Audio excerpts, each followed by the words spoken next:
À Kryvyi, la plus grande usine sidérurgique d'Ukraine tourne encore.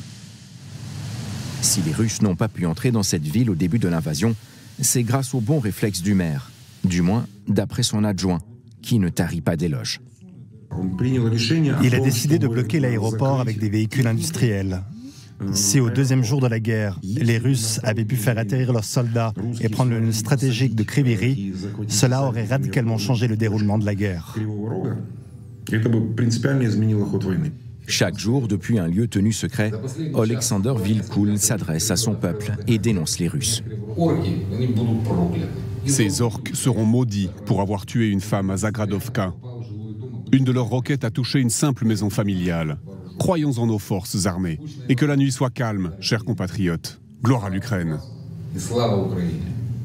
Pourtant, il n'y a pas si longtemps, Vilkoul avait une toute autre image.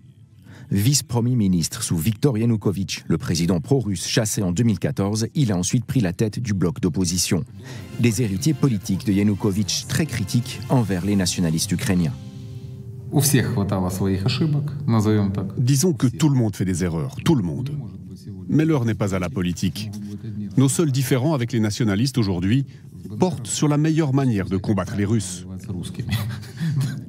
Longtemps défenseur de la russophonie en Ukraine, Vilkoul se dit aujourd'hui prêt à y renoncer. Nous allons passer à l'ukrainien.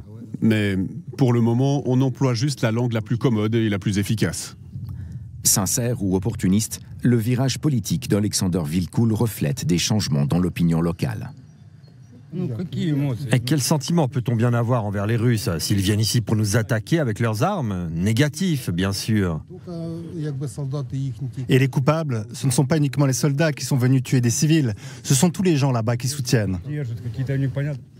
Si Vladimir Poutine pensait avoir le soutien des régions russophones d'Ukraine et la collaboration de leurs politiciens pro-russes, il a obtenu le contraire.